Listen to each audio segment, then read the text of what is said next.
Okay, the title of today's Power Notes is called Slope. It's from Chapter 5, Section 3 in your textbook. Our essential question is, what is slope and how is it determined? Well, when I hear the word slope, I think about mountain climbing. I think about mountains in general, because it all depends on where you're standing. If you're at the bottom of the hill and you're looking up, then I guess you have an uphill slope. If you're on the top of the hill looking down, you have a downhill slope. So slope talks about the angle of things, or the angle of a line, which is what we're going to look at today, the slope of a line.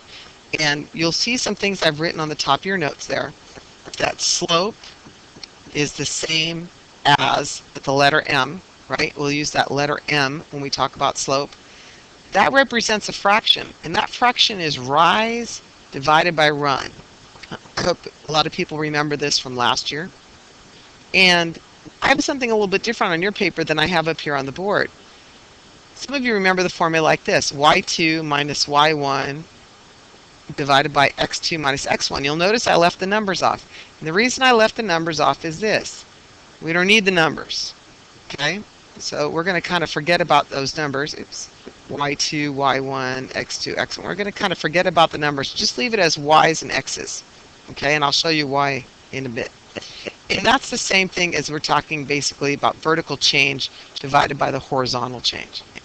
Now, I've got 4 drawings there for you, and we're going to put the different types of slope down. I'm going to use my friend here. This is Red. Red's going to help us to see the different types of slopes and what's going on. So, put this on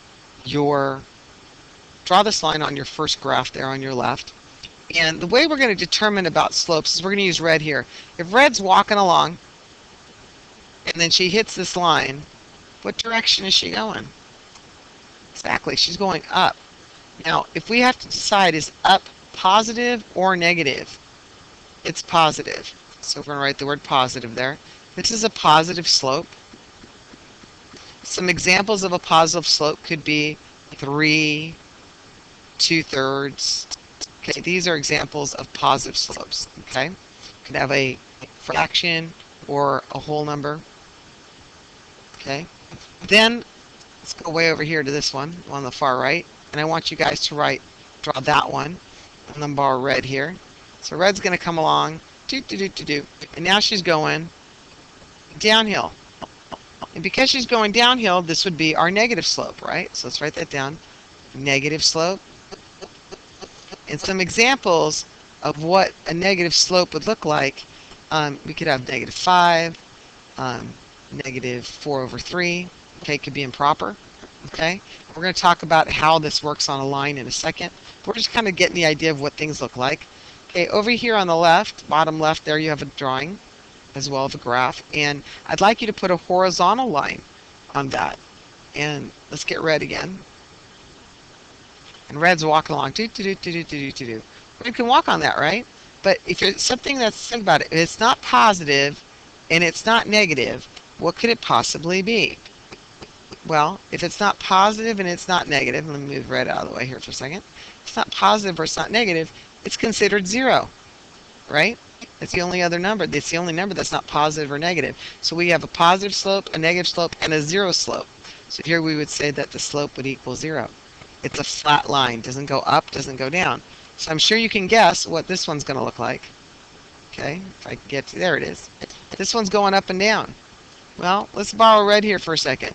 So red comes walking along, and it doesn't quite work out for her. Crash and burn.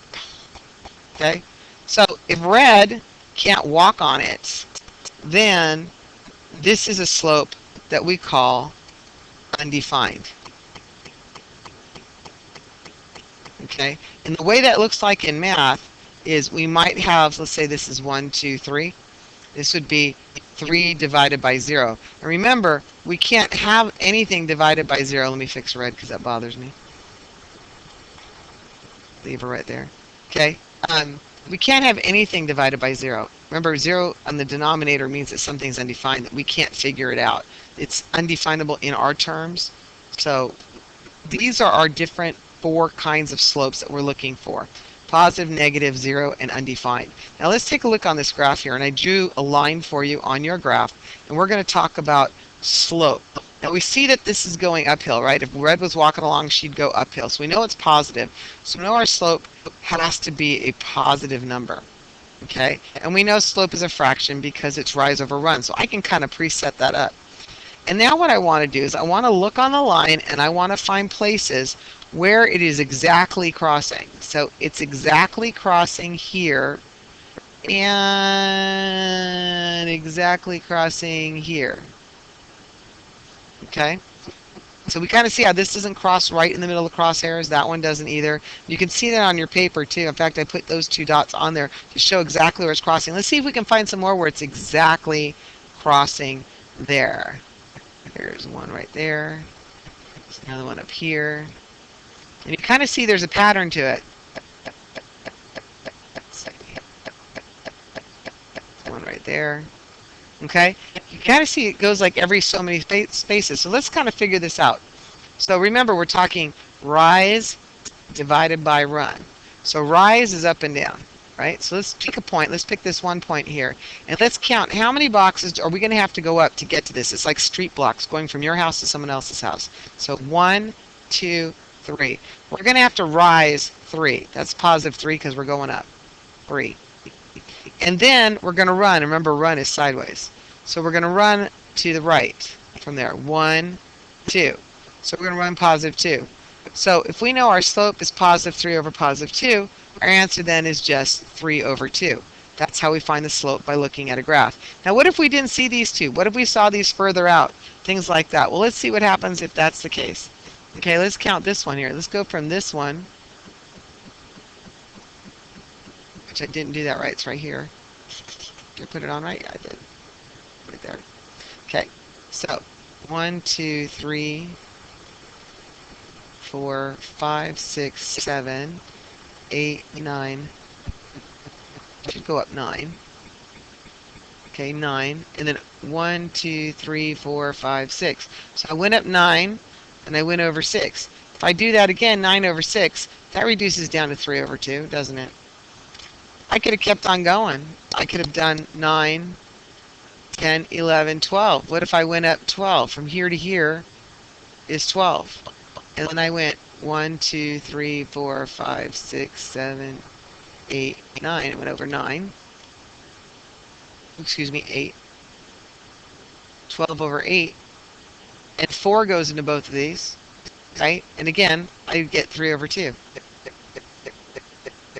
Okay, so it doesn't matter where you find your points. Okay, you want to count your boxes and move over, and you want to reduce it. So your most reduced form is going to be your answer. So that's how you find a slope from a graph, by looking at it, by counting up and over. All right, let's flip it over and let's do it now with using the formula a little bit, okay?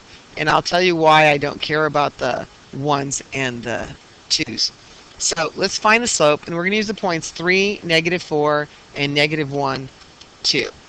Okay, so now we know, if I was to label this x and y, all I need to do is take the y's. It doesn't matter what order, as long as I do the same thing. If I take the y's and I replace them and just drop them in place, right?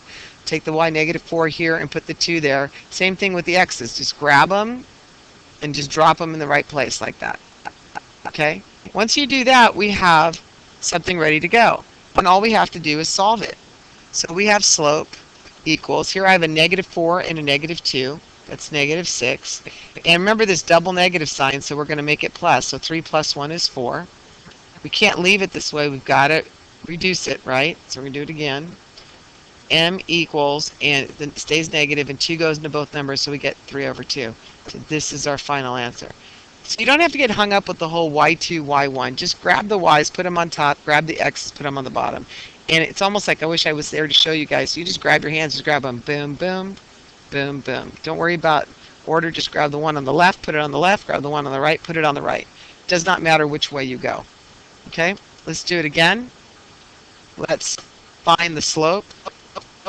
This time we're going to use the numbers 2, 5, and 0, 1. Okay. All I have to do is put a bar down and drop my minus signs right away, because I'm finding slope, right? And I grab the y's, so that's 5 and 1, and then I grab the x's, that's 2 and 0. And then I reduce it. 5 minus 1 is 4. 2 minus 1 is, 2 minus 0 is 2. And 4 divided by 2 is 2. So that's my answer for the slope when I'm finding the slope. Again, you should remember this from last year. It shouldn't be that difficult. Let's try it again one more time. Finding the slope. So we're going to use the numbers 3, 2, and 3, 4 to find the slope. So m equals, draw a line, put the minus signs in because that's part of the formula. Grab the y's, 2 and 4. Grab the x's, 3 and 3. M equals 2 minus 4 is negative 2. 3 minus 3 is 0. I can't leave anything that's not reduced. This is what, my friends? Undefined. The 0 is underneath. It's undefined. Okay? Now, if, for example, if you get a 0 on top, if it was 0 divided by negative 2, that equals 0. So you got to remember which is which. When the 0 is underneath, it's undefined. 0 is on top, that equals 0. That could happen too, so you got to know which is which. All right, last example is going to involve a little more work than that. Okay? This time we're going to find the slope from an equation. 4x minus 2y equals 16. And I'm going to get a friend of mine over here to help out. You might remember my friend. You're probably thinking, oh my goodness, how are we going to figure that out? Well, let me bring my friend over, my hand, right? If I use my fingers, if I use my finger, I can find intercepts. And if I find intercepts, I can automatically get my points and solve from there. So let me set myself up, my t-bar, from finding intercepts, right? I've got an x-intercept and a y-intercept.